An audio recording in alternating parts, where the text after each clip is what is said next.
Lamentablemente Alberto falleció el año pasado, entonces obviamente este seminario está completamente dedicado a él. Alberto fue profesor emérito del CIPESTAF. Bueno, fue una gran pérdida, no solo para su familia, sino también en general para el CIPESTAF como institución. Bueno, resulta que a mediados de los 80, aquí no se ve muy bien, pero aquí resalté el año 85, a mediados de los 80, el grupo de gravitación del CIPESTAF, que estaba liderado por Jerzy Premansky, y bueno, Alberto recién en los 70 había regresado de Rusia a México, empezó a trabajar en Ampoli, después se pasó a la CIPESTAF y era parte de este grupo, un miembro muy activo y colaborador de Jerzy. Ellos hicieron este trabajo, que es un trabajo que creo que es de los más completos relacionados con la electrodinámica no lineal. Premansky tuvo la influencia obviamente de Intel, y bueno, no sé si todo. También si quiere controlar las diapositivas, puede con esto. Voy a hacer o entonces conectamos los dos. Atrás, si hay puertos. Atrás hay puertos. Sí.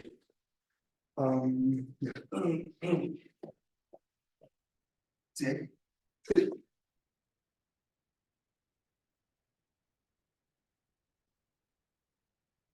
Bueno, no sé si la funciona. Puede ser así. Con la raíz. Exacto. Gracias.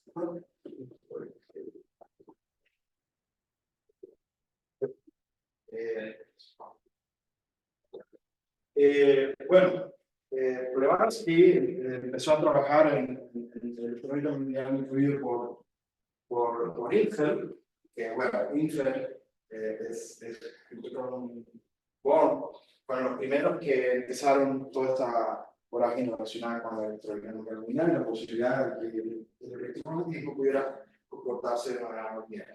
Y bueno, Premansky fue un líder en este tópico, hizo un libro sobre electrónica lineal en relatividad general, muy lindo, que está en la biblioteca del CIPESTAF, que pueden encontrar ahí. Y en este trabajo, que yo considero que es uno de los más completos, ellos concluyen lo siguiente. En las conclusiones uno puede leer este párrafo que dice algo como lo siguiente: o sea, consideramos que una derivación de tales soluciones que podría generalizar la solución de Kerr-Newman para el caso que Newman es una solución rotante en presencia del electromagnetismo en relatividad general. O sea, Kerr es una solución rotante en vacío, y si uno incluye el electromagnetismo, la solución rotante es Kerr. Entonces, tales soluciones que podría generalizar la solución de Kerr-Newman para el caso de cargas rotantes no lineales es un desafío, es un problema desafiante abierto dentro de la teoría de soluciones exactas en relatividad.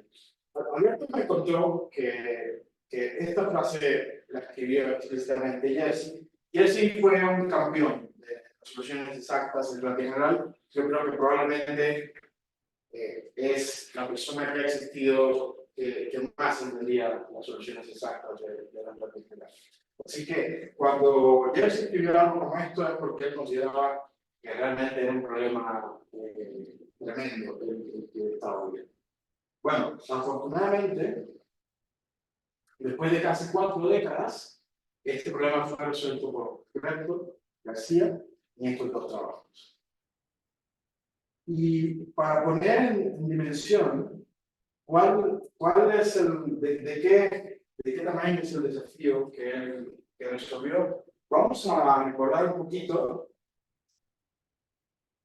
de qué se trata este problema de generalizar las configuraciones de que sean estáticas a que sean rotantes. En general, eso es un gran desafío de la relatividad. O sea, las configuraciones no pueden ser estáticas, porque cualquier cosa pequeña las va a poner rotas. Entonces, de manera natural siempre van a ser rotantes. ¿Ya?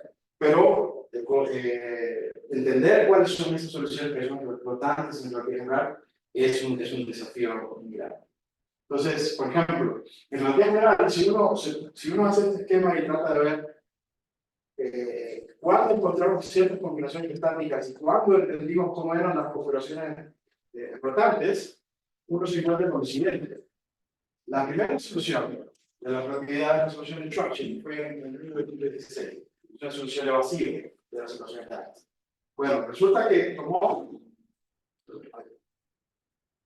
Hay otra manera de avanzar que no sea con la ruedita, porque la ruedita con los botones de los lados. de los lados, ¿el izquierdo o el derecho? Creo que el derecho es para hacer todo. No te parece que es con la rodilla. Ah, no sé. No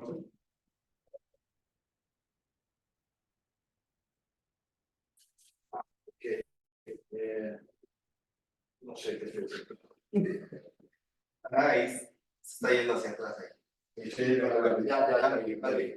Ok. Bueno, resulta que tomó casi medio siglo entender cómo se generalizaba la configuración estática del vacío de la relatividad. Y eso lo hizo Kerr en el año 63. Medio siglo tomó. Bueno, si uno incorpora electromagnetismo, pues las configuraciones electromagnéticas en realidad, después que se entendieron las de vacío, se entendieron muy rápidamente. O sea, en el caso estático, Raynes y Nordstrom entendieron cómo generalizar Schwarzschild al caso electromagnético de la configuración estática. Y después de Kerr, Newman con sus estudiantes entendió cómo generalizar la solución de Kerr para el caso de que la solución fuera cargada. Eso lo hizo con sus estudiantes un par de años después. Bueno, como les comentaba hace un rato, sabemos que bueno, el electromagnetismo, desde los trabajos de Bohr e Infeld, sabemos que puede tener un comportamiento no lineal.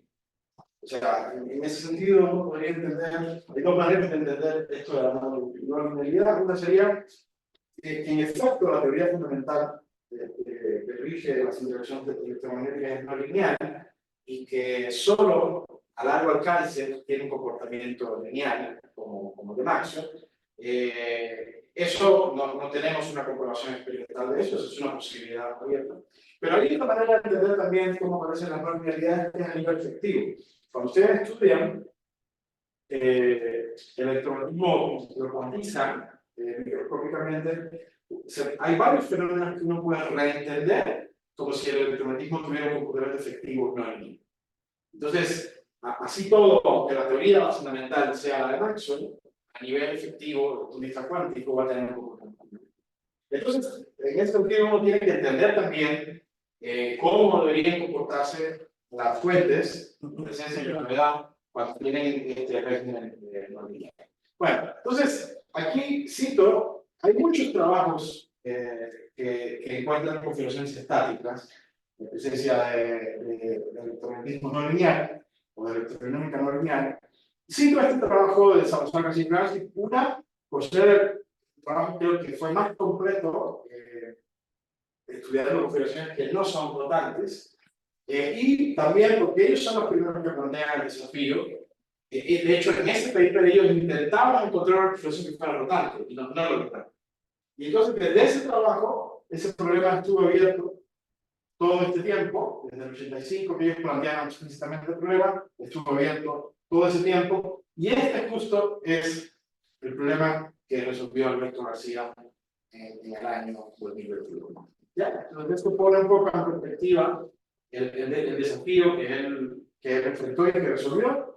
Entonces, bueno, para entender eso, vamos a empezar, tenemos que definir qué cosa es la electrodinámica no lineal. Pero para eso, vamos a revisar primero la teoría de Maxwell, pero desde otra perspectiva.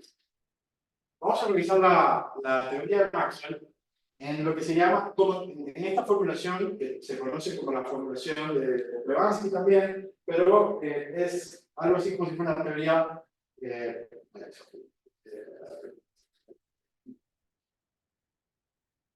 algo que se conoce como teorías de las teorías de son teorías topológicas.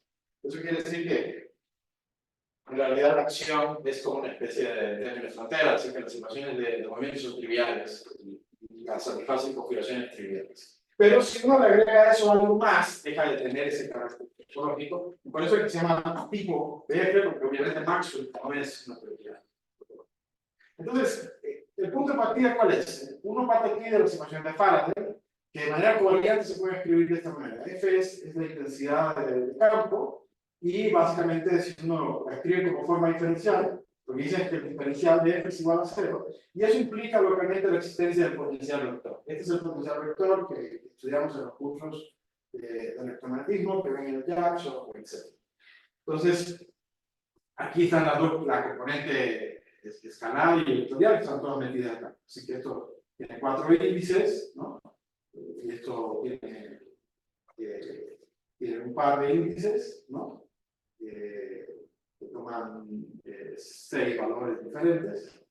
Entonces, esta es la intensidad de campo. Entonces, lo que uno hace es que uno formula un principio de acción para este potencial vector, pero lo vamos a hacer de esta manera. Vamos a formular un principio de acción para A, pero vamos a acompañar a A de unos campos auxiliares, que vamos a llamar P, son campos antisimétricos, lo voy a llamar P, y el principio de acción ahora va a ser este que está acá.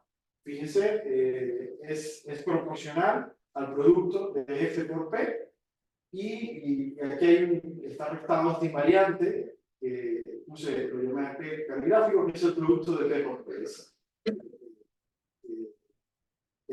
Con P, fíjense, está definido de manera contravariante, así que uno este P que está acá tiene que bajarlo por la métrica.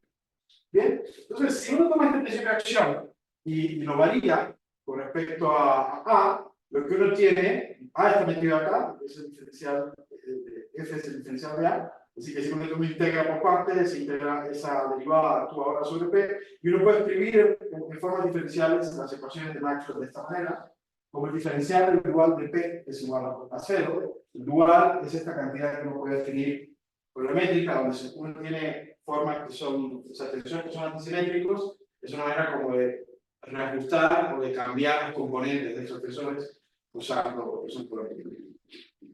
Entonces, bueno, uno tiene, en este caso, las ecuaciones de Maxwell, y bueno, fíjense que formalmente tiene una forma muy parecida a la de Faraday, así que esto también implica la existencia de un potencial vector. Este potencial vector lo voy a llamar A estrella, entonces fíjense que están al mismo nivel las dos ecuaciones, las de Faraday y las de Maxwell. Si uno ahora varía con respecto a estos campos P, lo que uno tiene es lo que se llaman las relaciones constitutivas. Fíjense que, o sea, al poner al mismo nivel las dos ecuaciones, lo que uno tiene de cada una son dos potenciales vectores, A y A estrella, pero en realidad uno sabe qué relación hay entre ellos. Bueno, al final, la relación la dan estas relaciones constitutivas, dicen cuál es la relación entre esos dos potenciales vectores. Fíjense que, ¿cómo sale la relación constitutiva? Si yo varío esto con respecto a P, aquí me va a salir F, y esto es cuadrático en P, así que si varío con respecto a P me va a salir P. Entonces, si uno toma ahora esta cantidad, el hecho de que P y F son iguales, se sustituye a P por F acá, uno recupera la forma estándar de la ecuación de Maxwell que se estudia cuando uno estudia las ecuaciones que son covariantes y usando formas diferenciales. Bueno, uno puede incorporar este esquema de la gravedad. Uno puede incorporar en este esquema de la gravedad y lo único que tiene que hacer uno es agregar la acción de Einstein-Hilbert, que da la dinámica de la gravitación. Y bueno, si uno hace eso, ahora entonces la acción también depende de la métrica, y si uno varía con respecto a la métrica, obtiene lo que se llama las ecuaciones de Einstein, donde uno tiene el término izquierdo, que es geométrico, de Einstein, y a la derecha la información de la materia, o el tensor de momento, que viene dado de esta manera para una electrodinámica no lineal. Ok, bueno, veamos ahora cómo funcionan todos estos ingredientes en lo que fue la primera, la única solución que representa un agujero negro que rota en la teoría de Einstein-Maxwell. Fue obtenida por Newman y sus estudiantes en el 65, como les dije al inicio, y después Newman junto con Demiansky la generalizaron. Newman con sus estudiantes la tuvieron en el caso puramente eléctrico, y con Demiansky incorporaron no solo campos eléctricos, sino también campos magnéticos. Y esa es la que estoy presentando acá. Entonces, fíjense, la métrica tiene esta forma. Es una métrica estacionaria y axisimétrica. Eso quiere decir que tiene dos simetrías. O sea, cuando pasa el tiempo, esa métrica no cambia. Y además es invariable entre rotaciones alrededor de un eje de simetría. Eso se llama axisimétrico. Entonces, en esencia, no depende del tiempo, y depende del ángulo phi, ¿ya? Del ángulo azimutal. Depende de solamente dos coordenadas, que son las otras dos coordenadas que son espaciales, que son r y θ, y está caracterizada por dos funciones. Fíjense, la función sigma, que es una función separable en r y θ, y la función delta, que depende solo de r. Y la información de las cargas en la métrica está aquí solamente, en estas dos, en esta suma de cuadrados de estas constantes que se llama QP, que en efecto tienen vamos a ver que juegan el papel de la carga eléctrica y magnética. Bueno, los potenciales vectores tienen esta forma. A tiene esta forma que está acá, y A estrella tiene esta forma que está acá. Fíjense, son muy parecidos, solamente que se intercambian aquí los roles de Q y de P. ¿Ok? Entonces, si yo tomo estos potenciales y calculo sus diferenciales, puedo obtener las intensidades. La intensidad F, puedo obtener el igual de P, y después de calcular eso, yo puedo comprobar la relación constitutiva, y en efecto, se satisface la relación constitutiva, y uno lo que hace es que de acá vuelve a dualizar acá, obtiene P, y uno puede checar que ese P que uno tiene es igual a F. Y esa es la relación constitutiva de Maxwell.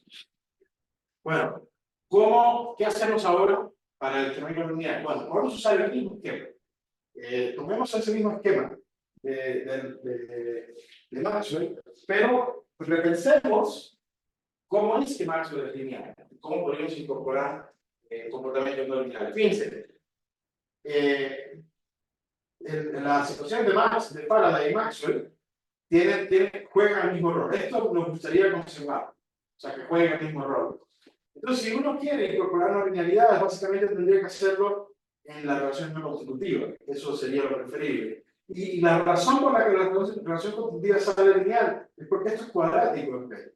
Entonces, al ser cuadrático, yo a variar, tengo solamente P. Entonces, eso quiere decir que si yo sustituyera este invariante por cualquier otra función de P, en general yo podría tener así no linealidades que me saldrían en la relación constitutiva. Entonces, eso es lo que vamos a hacer.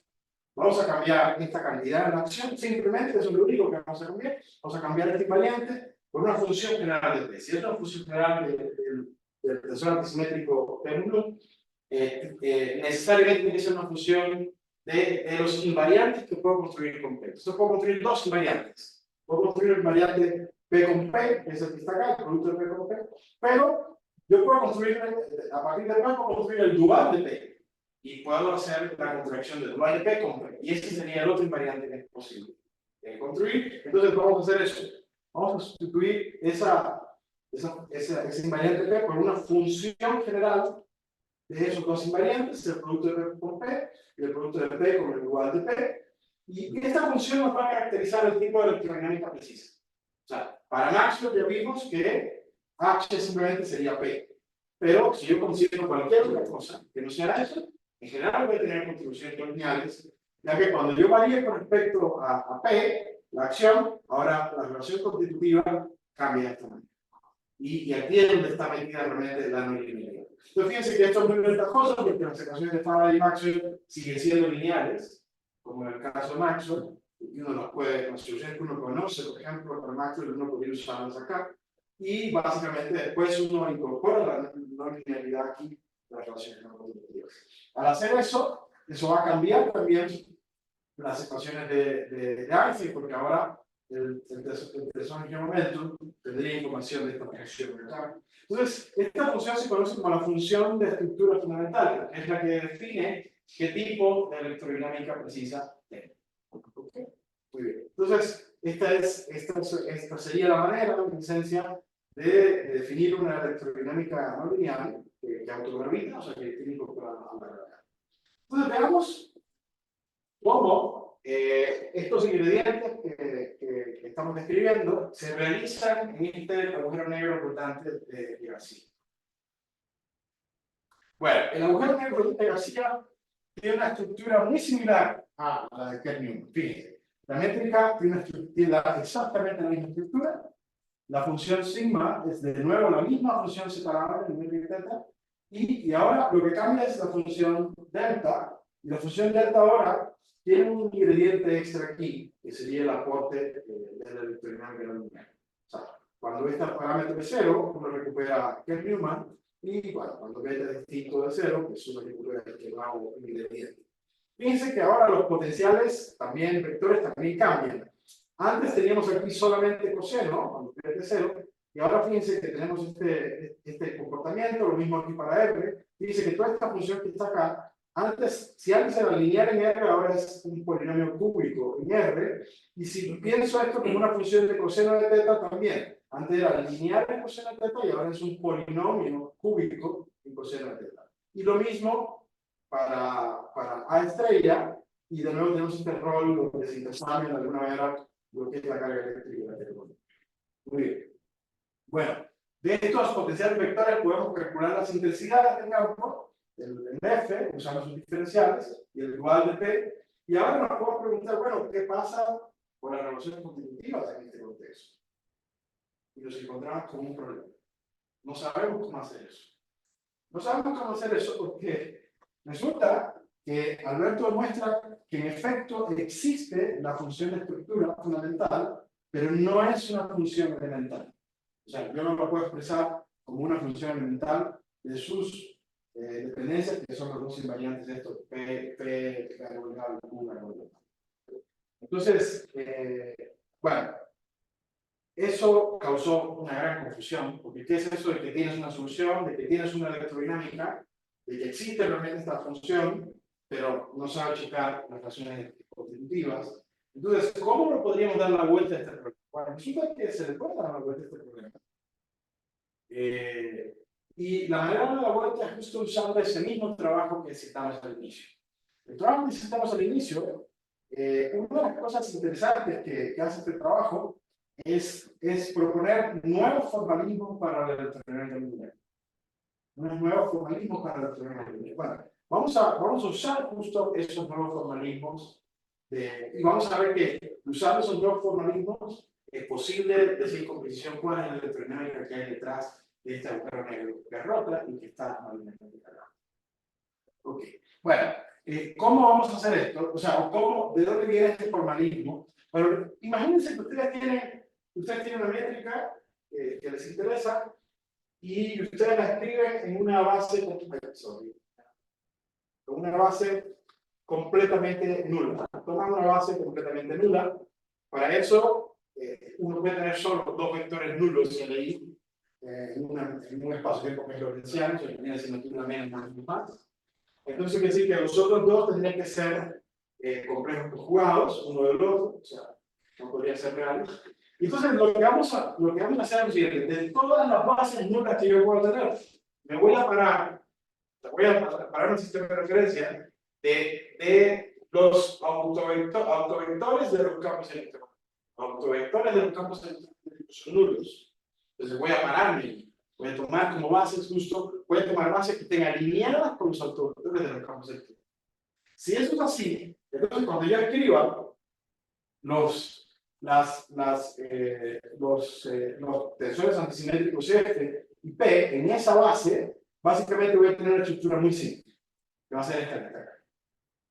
Y básicamente, esta estructura está relacionada con que ustedes pueden llegar que si yo tomo el producto de F con alguna de estas cantidades, justo me da alguna de ellas, o sea, uno recupera la ecuación de los productores. ¿Ya? Entonces, eso quiere decir que en esa base, en esa base, simplemente esta base juega el papel o es proporcional a los autovectores comunes del campo electromagnético, y en ese sentido esta cantidad que está acá, que aparece en las componentes en esa base, está relacionada con los autovalores electromagnéticos.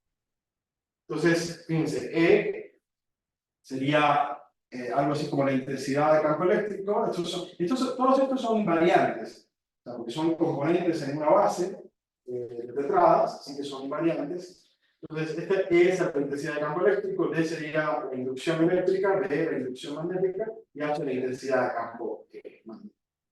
Bueno, entonces, estos invariantes nuevos se pueden escribir en términos de los estándares. Los estándares son el producto de cada tensor antisimétrico consigo mismo o con su dual, ¿no? Ya sea en el caso de F o en el caso de P. Entonces, uno puede escribir los estándares en términos de estos nuevos DIH, y la relación es esta que está aquí. Eso quiere decir que si yo tengo una función de estructura que originalmente dependía de los invariantes P caligráfico y Q caligráfico, en realidad es una función de los invariantes D y H y la puedo considerar así. Una de las ventajas que tiene hacer eso es que si yo pienso ahora la relación constitutiva que escribimos antes, que era de esta manera, y ahora me paro en esa tetrada, la tetrada alineada a los autovectores electromagnéticos, bueno, básicamente F va a tomar la estructura simple que debe tomar, P igual de P también, y las relaciones de estructura se reducen a esto que está acá. Básicamente, si yo parto de H, que es una función de H caligráfico, que es una función de los campos D y H, pues los campos E y B se obtienen como más o menos derivadas parciales de H caligráfico.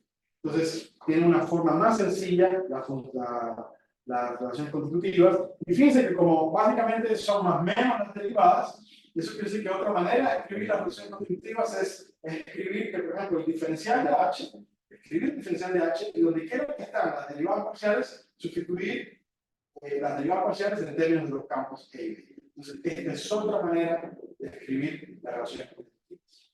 ¿Ok? Muy bien. Ok, entonces, ¿en qué consisten estas nuevas formulaciones que dieron ellos en ese trabajo de los 80?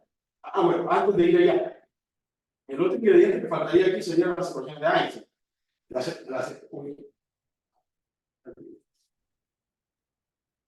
El otro ingrediente que faltaría aquí sería la separación de Einstein. La separación de Einstein se puede describir en ese contexto de una manera muy sencilla. Para eso uno lo que hace es que uno puede descomponer las ecuaciones de Einstein en su parte libre de traza y en su traza. En el caso de la traza, lo que uno tiene en la parte izquierda sería la cobertura escalar, y en la información de la electrodinámica vendría dada de esta manera, donde obviamente aquí originalmente uno tendría que escribir considerar los campos que son fundamentales y entender cuáles son los derivados a partir de la relación constitutiva. Y bueno, y la parte libre de traza, simplemente en la parte izquierda uno tendría la parte libre de traza en el tensor de Ricci, y en el término 1 tendría una estructura muy simple, que sería esta que está acá, ¿no? Eso dice que las componentes 1, 2 y 3, 4 en realidad difieren por un signo nada más. Así que básicamente uno en esa base, además tiene esta estructura tan simple, las ecuaciones de Einstein, que básicamente hay dos ecuaciones que son realmente las relevantes. Bueno. ¿En qué consiste este nuevo formalismo? Bueno, básicamente ellos lo que hicieron fue hacer transformaciones de Legendre de la función H, de la función de estructura, y hicieron estas dos transformaciones de Legendre. O sea, H en general, de la manera que escribimos en la energía al inicio, básicamente uno puede entender que H es a su vez una transformación de Legendre de la energía, porque los dos están relacionados con la función de Legendre. Y si en la energía del mundo tiene un formalismo que está escrito por los campos E y B, básicamente uno lo que hace es una transformada de Legendre que va a H caligráfico, y ahora los campos son D y H. ¿Okay? Entonces ahora lo que hacemos es unas transformadas de Legendre intermedias. No cambiaron completamente la estructura, y entonces en esta transformada de Legendre intermedia, yo tengo dos posibilidades, que son estas dos que están acá. Y fíjense, las relaciones constitutivas se pueden tener de manera directa, porque si tomo el diferencial de esta función y escribo lo que escribí antes, que era el diferencial de H, pues tengo de manera directa cómo sería el diferencial de más, de menos, como se llaman estas funciones. Y aquí uno comprueba que en efecto E y H estarían dadas en términos de derivadas parciales de más y de menos. Y además, además sería una función de D y de B, y M menos es una función de E y de H. Fíjense que ahora M más depende únicamente de inducciones, de la inducción eléctrica y M menos depende de intensidades E y H. Así que uno podría pensar estas nuevas formulaciones como esta sería una función estructural de inducción y esta es una función estructural de intensidades. ¿Okay? Serían estas dos, o sea, además de tener el L, tener este H, que es como una especie de hamiltoniano, una especie porque en realidad no es, de verdad, hamiltoniano. Acuérdense que en el hamiltoniano estándar en un caso se hace una transformada de Legendre con respecto a las derivadas, o sea, por respecto a las velocidades, serían derivadas con respecto al tiempo, ¿no? Acá se hace una aproximada lineal con respecto a todas las derivadas, así que uno no pierde la coherencia. Muy bien. Entonces, bueno, cuando uno hace eso, fíjense, pongamos un ejemplo. ¿Cómo se vería Maxwell en ese contexto? En ese contexto, Maxwell tendría simplemente esta forma que está aquí. El más de Maxwell sería un medio de cuadrado más b cuadrado y menos sería un medio de cuadrado más b cuadrado. O sea, es una combinación cuadrática de sus argumentos. Bueno, una de las cosas interesantes que ellos hacen en este trabajo también es que se preguntan cómo uno puede caracterizar a todas las teorías que son invariantes de dualidad. La dualidad es esta propiedad que tiene la teoría de Maxwell, donde yo puedo intercambiar campos eléctricos con magnéticos y todo se queda igual, ¿no? Entonces uno se puede preguntar, bueno, si yo considero electrodinámica que vaya más allá de la realidad de Maxwell, que en general sean no lineales, hay electrodinámica donde también esa propiedad va a seguir existiendo, donde uno puede intercambiar campos eléctricos con magnéticos, y en efecto existen ese tipo de electrodinámicas, son más generales que Maxwell, y de hecho en este trabajo, que siempre fue un poco difícil de caracterizar en el electrodinámica lineal, cómo escribir esas teorías. Bueno, una de las cosas bonitas de este trabajo es que ellos lo caracterizan de una manera muy sencilla. Las teorías que son invariantes de dualidad general tienen esta estructura, siempre son una función general de las funciones de estructura de más y de menos de Maxwell. O sea, esta. Y ya, con eso caracterizan de manera general la invariancia de dualidad. Por ejemplo, si uno incorpora otra simetría que es la invariancia conforme, Maxwell tiene otra simetría que es la invariancia conforme, que es que yo puedo cambiar la escala localmente. Y cuando hago eso, eso implica que yo cambio la métrica, por ejemplo, con un factor local positivo, y si no cambio el campo electromagnético, eso quiere decir que ante las funciones conformes tiene peso cero, o sea, no cambio, pues no podemos ver que la acción es invariante, que genera la teoría de Maxwell es invariante. Entonces, si uno se pregunta qué teorías electromagnéticas no lineales tienen esas dos propiedades como Maxwell, uno recupera fácilmente una teoría que ha sido muy celebrada en los últimos años, que es MONMAX. Este MONMAX viene de Modified Maxwell. Y lo interesante es que usando estos argumentos se puede mostrar muy fácilmente que la teoría simplemente es así, es proporcional a la función de estructura de Maxwell. Esto fue algo que mostramos con un par de colaboradores, Daniel Flores, que lo tengo acá. No está serie. Si ustedes revisan los papers originales de MONMAX, la derivación de MONMAX es un dolor de cabeza. Y acá, en cambio, es una cosa así. Ok, bueno, seguimos. En este contexto, las ecuaciones de Einstein tienen una forma también sencilla. La traza viene de esta manera, que solamente se cambió H por M más sobre M menos, usando la formada de variable. Y esta ecuación es la misma, solamente hay que considerar que ahora las funciones fundamentales, los campos fundamentales son unos, y hay otros que son los que van a ser derivados a partir de la ecuación continua. Entonces, solamente hay que tener cuidado con eso. Ok, muy bien. Bueno. Ahora creo que tenemos todos los ingredientes y podemos preguntarnos en qué consiste este approach de García nuevo que le permitió resolver este problema que estuvo abierto por Tapo y Lepien. Bueno, su approach está basado en dos condiciones. Entonces, la primera condición es lo que se llaman los alignment conditions. Y los alignment conditions consisten en lo siguiente. Imagínense que ustedes tienen una cuchara. De lo que se trata es de obtener un agujero negro que es estacionario, axisimétrico, porque es rotable. Entonces, si uno parte de una configuración, alza con la métrica, con el campo electromagnético, que describa algo que es así, que es estacionario y axisimétrico, uno puede mostrar que existe un gauge, una norma, donde una norma para A y una norma para A estrella, donde ambos campos se pueden escribir de esta manera. O sea, tiene componentes solo a lo largo de la simetría de los opositores de Killing, de T y de Phi, y las componentes a lo largo de esas direcciones dependen únicamente de las otras dos. Existe un gauge donde es posible hacer eso. Fíjense que en general cualquier answer que ustedes tomen para ellos, siempre ustedes pueden romperlo con haciendo una transformación de ellos, ¿no? Así que no es cierto en general que ellos no dependan del tiempo y del ángulo anticipado. Básicamente existen gauges donde es posible ver eso así. Entonces, si yo tomo Un alza sí que es estacionario, es simétrico para los potenciales vectores. Entonces ahora yo calculo a partir de aquí qué cosa es f, qué cosa es dual de p, tomando los diferenciales, y después que hago eso, como mi métrica que es estacionaria, que es simétrica también, escribo mi métrica en una base nula. Si yo estos f y dual de p que calculé a partir de aquí, tomando sus diferenciales, los reescribo en la base nula, bueno, resulta que yo no voy a tener esa estructura tan bonita como antes, que partí como hipótesis. ¿Por qué? Porque esa base nula, que a ustedes les gusta, para la métrica que a ustedes les gusta, estacionaria simétrica, no tiene por qué estar alineada a lo largo de los cálculos autovectores a priori. No tiene que ser. Entonces, en esencia, lo que uno va a tener es que cuando uno haga este cálculo y exprese eso en esa base, uno va a tener más componentes. En principio va a tener todas las componentes posibles, no solamente estas que. Entonces, bueno, las alignment condition es justo imponer que esas componentes extras son cero.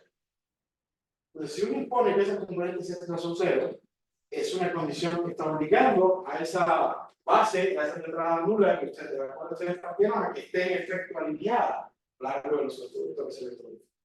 Lo trascendente de suponer eso, y que creo que nadie se había dado cuenta hasta ese momento, es que esa alignment condition son integrales. Resulta que se pueden integrar, y eso fue lo que mostró, una de las cosas que mostró Alberto, se pueden integrar, y uno puede integrarlas cuando uno son integrables, cuando uno las integra, uno obtiene una forma para A y A estrella que dependen exclusivamente de funciones separadas.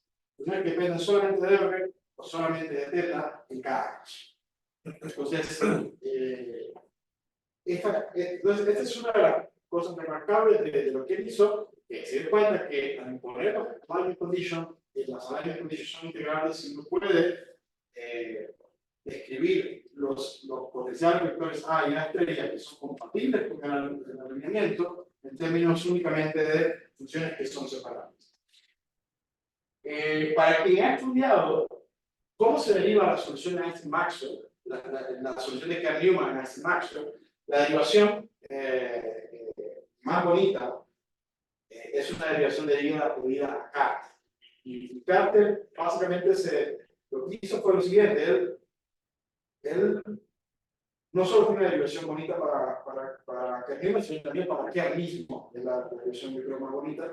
Y él lo que se preguntó es, bueno, ¿por qué las métricas estáticas son tan fáciles de estudiar y hacer física ahí? Bueno, es fácil hacer física ahí porque resulta que las ecuaciones de la física, o sea, ya sea Hamilton-Jacobi, etc., todas estas ecuaciones son separables en ese background estáticos. Entonces él se preguntó, ¿qué propiedad tendría que tener un background que fuera rotante para que esas ecuaciones también fueran separables? Y obtuvo una forma separable, un alza separable para la métrica estacionaria simétrica, que depende de unas funciones que dependen solamente de R o de θ, y después, usando eso, integró de una manera muy sencilla las ecuaciones de Einstein y obtuvo K. Y después, en el caso de Kerr-Newman, lo que hizo fue tomó la ecuación de Kerr-Newman cargada, o sea, uno hace acoplamiento minimal, sustituir la derivada por la derivada más el potencial. Y entonces se preguntó, exigió también que eso fuera separable y le dieron condiciones también para los SAS. Las condiciones que le dan para los SAS son justo como las que obtuvo Alberto, pero a partir de una perspectiva completamente distinta. O sea, en el caso de electromagnetismo, uno carga la ecuación de Kerr-Newman, pero si uno tuviera en este contexto de electromagnetismo dos potenciales vectores, uno no sabría de natural cómo partir de ahí. O sea, ¿por qué tendría que ser separada la ecuación de Kerr-Newman con respecto a los dos? Eso uno lo podría imponer, en realidad no tiene ninguna base, ¿no? Entonces, bueno, Alberto mostró que usando esto de una condición muy física, que es simplemente pedir que la tetrada que estamos usando, que siempre es posible hacerlo, está alineada a lo largo de los campos de los autovectores electromagnéticos, uno puede tener esa misma estructura separable. Bueno, el segundo ingrediente es lo que él llama la K condition.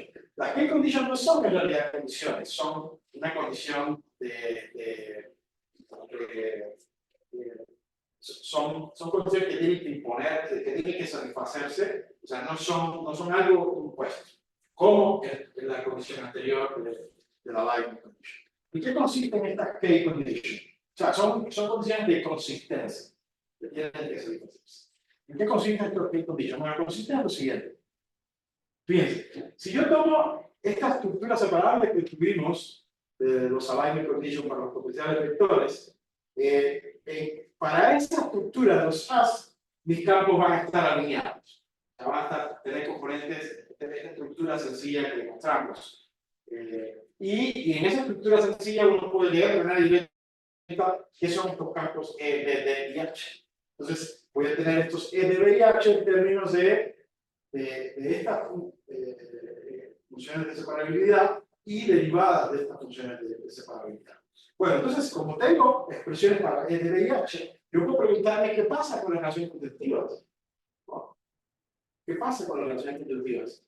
Entonces, fíjense, yo puedo preguntarme qué pasa con las relaciones conjuntivas. Entonces, yo puedo calcular el término de derecho, porque tengo E, D, B y H, yo puedo calcular el término de derecho. Y preguntarme en qué sentido esto es una igualdad o no. Y fíjense que a este nivel todavía no he dicho cuál es la función de estructura, no he dicho nada sobre la función de estructura. Pero estudiando solo el mismo derecho, si uno escribe estas cantidades que uno tuvo de la estructura separable, uno tiene lo siguiente. Uno puede ver que eso, escribiendo eso en conclusión de R y θ, uno lo que tiene es una monoforma con largo de R y de θ. Y si uno se pregunta si el diferencial de esto, si es posible que esto sea el diferencial de una función, o si esto fuera el diferencial de una función, por ejemplo, tendría que satisfacer que el diferencial de esto que está acá hacer. Cuando uno hace ese cálculo, se da cuenta que el diferencial de la parte derecha no es cero. Eso quiere decir que en realidad esto no es el diferencial de una función. Y está bien, porque si lo fuera, estaría yo satisfaciendo la relación constitutiva. Y estaría satisfaciendo las funciones constitutivas. ¿De qué teoría? Yo no he dicho todavía cuál es la función de estructura. Y entonces, básicamente, lo que pidió Albert, bueno, o sea, en ese sentido, uno tendría que escribir de esta manera la relación, ¿no? Como hacemos en términos donde no tenemos diferenciales exactos, ¿no? Le ponemos este simbolito que está acá. Bueno, entonces, lo que puso Alberto fue algo una condición de consistencia, básicamente que el diferencial de toda esta forma tiene que ser cero. Para que realmente se satisfagan las condiciones, las relaciones constitutivas, y eso implica que exista al menos una función de estructura para la cual se. Entonces, esa es la key condition, esas son las key conditions, entonces no son una imposición, son condiciones de consistencia que tienen que ser. Bueno, resulta que si uno impone esa condición, al imponer esa condición, obviamente, aquí va uno, si uno pone acá la forma explícita de VIH, etcétera, la forma diferencial, eso me va a dar condiciones para estas funciones. Y esas condiciones para esas funciones, en principio son condiciones que están restringiendo el tipo de funciones separables que yo puedo tener, que serían compatibles con la existencia de una función de estructura y de que se satisfagan las relaciones conjuntivas. ¿Ya? Y por otra parte, esas son también son condiciones de integrabilidad. Otra manera de decirlo es que son condiciones de integrabilidad de la existencia de las funciones de estructura. Bueno, lo otro interesante que hizo Alberto fue que después de darse cuenta de plantear el problema de esta manera, él encontró soluciones particulares para estas funciones separables que satisfacen las key condition y las encontró como polinomios cúbicos en R y θ. Entonces, cuando uno encuentra estas soluciones particulares, entonces uno puede, a partir de esa integrabilidad, encontrar la forma de H como función de R y de θ, y eso fue lo que él hizo. Encontró H como función de R y de θ, y el problema ahora es, bueno, ¿qué pasa?